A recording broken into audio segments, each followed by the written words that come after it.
안녕하세요. 오늘은 불안정한 직업을 가진 사주팔자에 대해서 말씀을 드리려고 합니다. 현대 사회에서 가장 중요한 것이 직업이 아닐까 하는 생각입니다. 또한 요즘 젊은이들의 가장 큰 짐이고 또 숙제이기도 합니다. 또한 현대를 살아가고 있는 우리들의 고민이 아닐까 하고요. 평균 수명이 길어지면서 일하는 기간도 아주 길어지고 있습니다. 그런데 그 직업운이 약한 분들이 있습니다. 다시 말하면 직업의 안정성이 떨어진다고 표현하여 봅니다. 대체적으로 이런 분들의 특징은 직장의 이동이 빈번합니다. 그러다 보니 한 직업에 뿌리를 내리지 못할 수밖에요. 그래서 본인의 발전도 더딜 수밖에 없습니다. 이런 분들은 회사에서도 이력의 내용들을 보면 이직의 횟수가 많다 보니 채용하지 않으려고 합니다. 이런 경우 운명학에서는 직업의 뿌리가 약하다라고 표현합니다. 그럼 직업운이 약한 분들은 어떤 사주 유형을 가진 분인지 발췌해 보았습니다. 사주팔자로 말씀드리겠습니다. 신금의 해수, 신의 년, 임수의 진토, 임진월, 개수의 해수, 개해일, 기토의 미토, 기미시입니다. 이 사주에서 가장 강한 오행은 무엇일까요? 자, 사주팔자에는 나무와 불과 흙, 그리고 쇠와 물이라는 오행이 담겨 있어요. 이 사주에서 가장 강한 오행은 자, 보세요. 월간의 임수, 연지의 해수, 일지의 해수, 일간의 개수, 그리고 월지 진토 안의 개수, 연간의 신금으로 물기운이 가장 강한 오행이 되었습니다.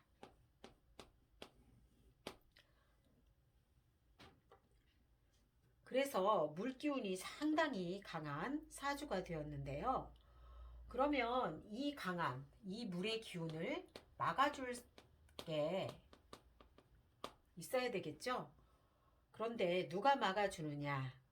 시주에 기토와 미토가 이 작은 땅들이 이 큰 왕한 물기운을 막고 있습니다. 그런데 이 작은 땅들이 이 큰 물기운들을 막을 수 있나요? 역부족인 것입니다. 자, 그래서 홍수가 난 것입니다. 월지에 이 진토라고 하는 흙은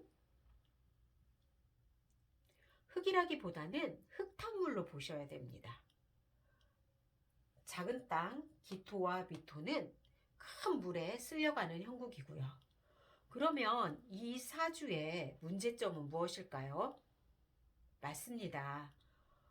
이 사주에서 이 흙의 기운들은 이분에게는 관, 즉 직업을 뜻합니다. 그러면 직업이 쓸려 나간다는 이야기입니다. 그러니 직업의 안정성이 약하고 직업의 뿌리가 약하다는 것이고요. 이 직업 저 직업 이동이 많다는 것이지요. 그리고 연지의 해수, 일지의 해수, 역마입니다. 역마가 상당히 강합니다. 역마가 월간에 임수까지 가세를 하니 물살이 엄청나집니다. 그러다 보니 이 역마의 기운이 배가가 되는 것입니다. 그런데 역마가 너무 강하고 안 좋게 자리를 하고 있다 보니 이동과 변동이 많을 수밖에 없습니다. 그러니 직업의 안정성 없이 동분서주하면서 이것저것 하며 세월을 보낼 수밖에 없습니다. 그래서 이런 사주가 우리가 직업운이 약하다, 직업이 변동, 이직이 많다, 직업 안정성이 떨어진다라고 말합니다. 참고로 사주팔자에서 이렇게 비겁이 강하면, 비겁이라고 하는 거는 일간의 물기운과 같은 오행을 말합니다. 이렇게 비겁이 강하면 남의 밑에서 일하는 게 쉽지 않습니다. 프리랜서라든지 본인이 오너가 되어서 자기 일을 하려고 합니다. 자, 여기까지 사주팔자를 예를 들어서 불안정한 직업을 가진 사주팔자로 말씀을 드렸습니다.